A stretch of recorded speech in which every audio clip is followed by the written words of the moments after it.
दोस्तों, दुबई को दुनिया में ऐशो आराम और शानो शौकत का दूसरा नाम माना जाता है, लेकिन हर तरह की सुख सुविधा से भरा नजर आने वाला दुबई पूरा रेगिस्तान में बसा हुआ है, जिसके कारण यहाँ ड्रिंकिंग वाटर का कोई भी नेचुरल सोर्स मौजूद ही नहीं है और इसीलिए दुबई में की जाती है क्लाउड सीडिंग। तो आइए जानते हैं इस वीडियो में कि आखिर ये क्लाउड सीडिंग होती क्या है और कैसे की जाती है ये आर्टिफिशियल रेन। क्या है क्लाउड सीडिंग? आसान शब्दों में अगर बताया जाए तो क्लाउड सीडिंग ये एक आर्टिफिशियल बारिश कराने का तरीका है। क्लाउड सीडिंग में silver iodide, potassium iodide, dry ice जैसे केमिकल को बादलों में इंजेक्ट करके आर्टिफिशियल रेन बनाई जाती है। यूएई ने क्लाउड सीडिंग के रिसर्च और ऑपरेशन में भारी इन्वेस्ट किया है। इन्होंने एक कमांड सेंटर बनाया है जो ट्रैक करता रहता है आसमान को। आसमान में कहीं कोई बादल नजर आते हैं तो उस बादल में एक सॉल्ट और केमिकल लोडेड प्लेन या फिर ड्रोन के माध्यम से बादलों में केमिकल स्प्रेड किया जाता है। इसका उद्देश्य रेनफॉल को बढ़ाना है, जिससे डेजर्ट में फ्रेश वाटर अवेलेबल हो सके। नेचुरली बारिश कैसे बनती है यह तो हमें पता है, लेकिन यहाँ पे बादल तो बनते हैं, पर यहाँ के क्लाइमेट की वजह से और हवा के बहाव से बादल आगे चले जाते हैं और बारिश ही नहीं हो पाती। इसके अलावा बारिश के लिए बादल में जो प्रोसेस होनी चाहिए, जिसे हम कंडेंसेशन कहते हैं, जिससे वाटर वेपर चेंज होता है लिक्विड वाटर में, वो प्रोसेस ही नहीं हो पाती। इसीलिए क्लाउड सीडिंग की जाती है।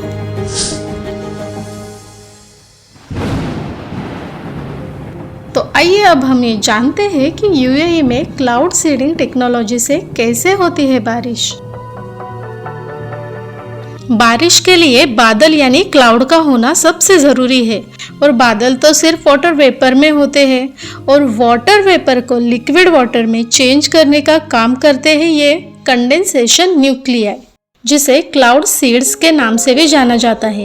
एक्चुअल में न्यूक्लियाई ये डस्ट के स्मॉल पार्टिकल्स होते हैं, यानी स्मॉल डस्ट पार्टिकल्स की वजह से वाटर वेपर लिक्विड वाटर में चेंज हो जाता है।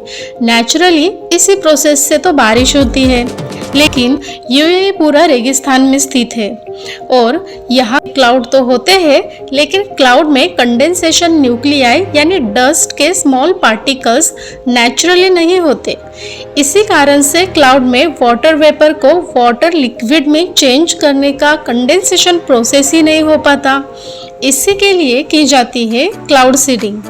क्लाउड सीडिंग में कंडेंसेशन के लिए केमिकल का स्प्रे किया जाता है, तो ये केमिकल वाटर वेपर को लिक्विड वाटर में चेंज कर देती है। फिर ठंडी हवा की वजह से बादल में मौजूद पानी की बूंदों को आइस में चेंज कर देती है, जिसके बाद बर्फ के टुकड़े मिलकर एक बिग आइस क्रिस्टल्स बन जाते हैं, जिसके कारण से वो हेवी बन जाते हैं। हेवी होने के वजह से वो आइस क्रिस्टल्स जमीन पर गिरना शुरू होते हैं और गिरते हुए ये फिर से वाटर ड्रॉपलेट्स में बदल जाते हैं, जिससे होती है बरसातें।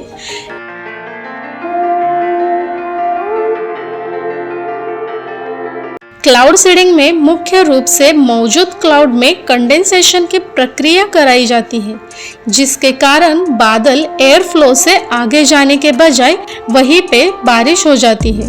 लेकिन जहाँ कोई भी बादल नहीं है वहाँ आप क्लाउड सीडिंग नहीं कर सकते। तो सबसे पहले ये देखना ज़रूरी होता है कि क्लाउड है या नहीं। अगर है तो कितनी ऊंचाई पर है, उनके एटमॉस्फेयर की विशेषताएं क्या है। फिर पूर्वानुमान के सहारे ये पता लगाते हैं कि क्लाउड में कितना पानी है। इसके बाद क्लाउड में उपयुक्त स्थानों पर केमिकल स्प्रे किया जाता है और ये केमिकल बादल में कंडेंसेशन को तेज कर देता है, जिसके बाद होती है बरसातें। Thank you for watching.